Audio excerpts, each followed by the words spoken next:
I'm 22 now, but even after all these years, there's one memory that refuses to fade.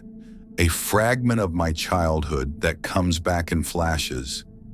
The scent of wet soil, the sound of rustling branches, and that voice whispering my name from somewhere deep inside the woods. Back then, we lived in a small house near the edge of a forest. To us kids, that place was just another playground. Green, endless, and full of mystery. My siblings and I would run around every evening, chasing each other, laughing, and throwing pebbles into the dark trees.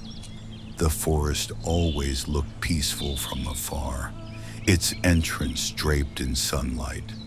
But beyond the first few trees, the light faded, and the real forest began. That day started like any other. The air was warm, and the sky was heavy with the smell of rain. We were playing hide and seek near the fence.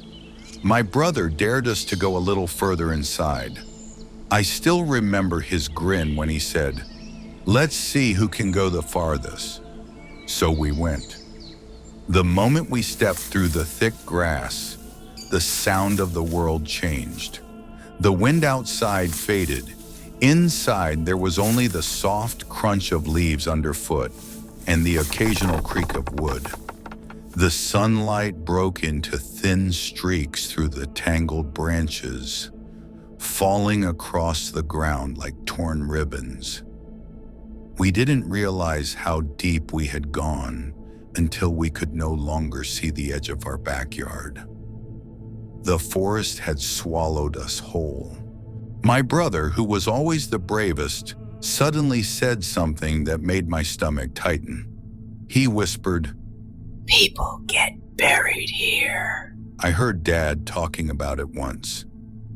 We laughed nervously, pretending it didn't bother us. But the silence that followed was too thick. Even the birds had stopped singing.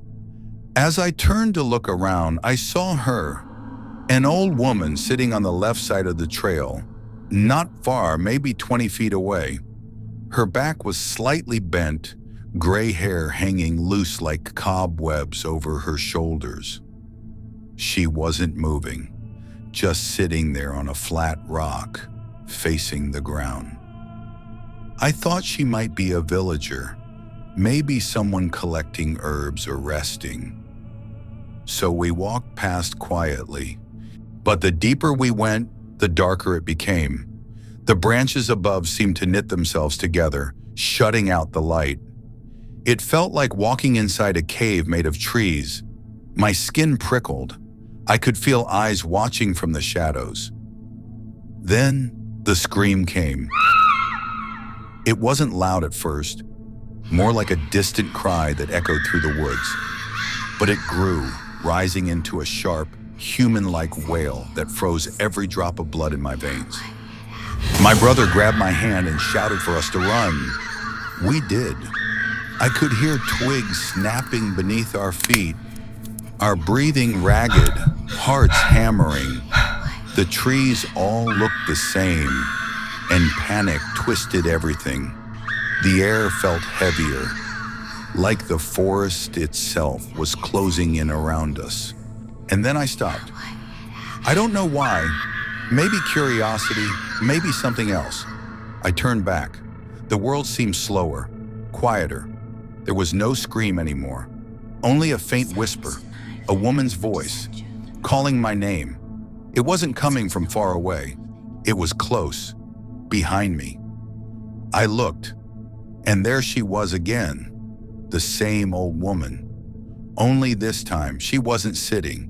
She was standing, her head slightly tilted, her gray hair covering half her face.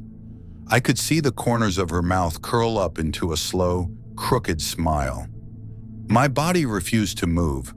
My legs felt like stone. Her voice was soft, almost gentle. "Come here." Each word slipped through the air like smoke. My mind felt heavy, and before I realized it, my feet started moving toward her. I couldn't stop myself. The forest around me blurred. All I could see were her eyes, faintly glowing red beneath the strands of hair. I remember feeling a strange warmth spreading through my head, like sinking into a dream. Her smile widened. My heartbeat slowed. I took one more step. Then a sudden pull, hard and sharp. My brother's hand. He dragged me backward, shouting something I couldn't hear. I fell onto the ground, gasping, and the trance shattered.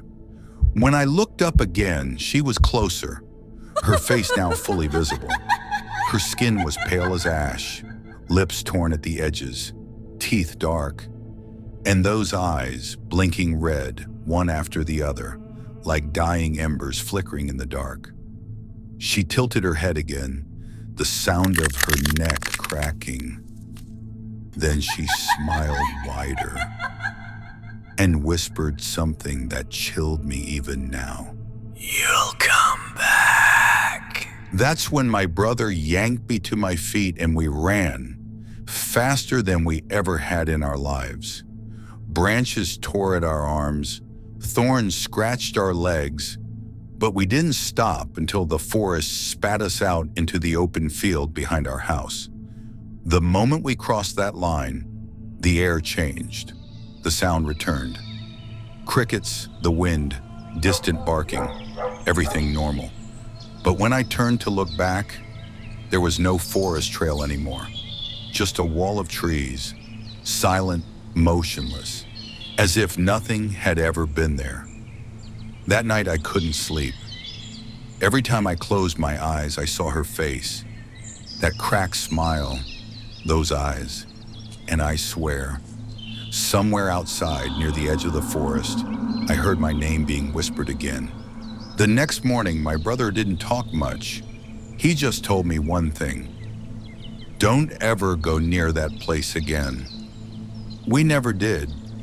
But over the years, strange things started happening around our house. Sometimes we'd find muddy footprints near the back door. Small, bare feet, as if someone had been walking from the woods to our home at night. Sometimes we'd hear soft knocking on the windows past midnight. And sometimes I'd wake up to the faint sound of my name being whispered from outside my room. I thought it was my imagination.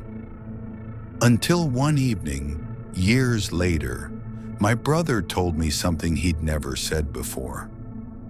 That day when he dragged me out of the forest, he saw something behind me. Not just the woman, a shadow, tall, black, with eyes glowing the same red. It was standing right behind me, reaching out its hand.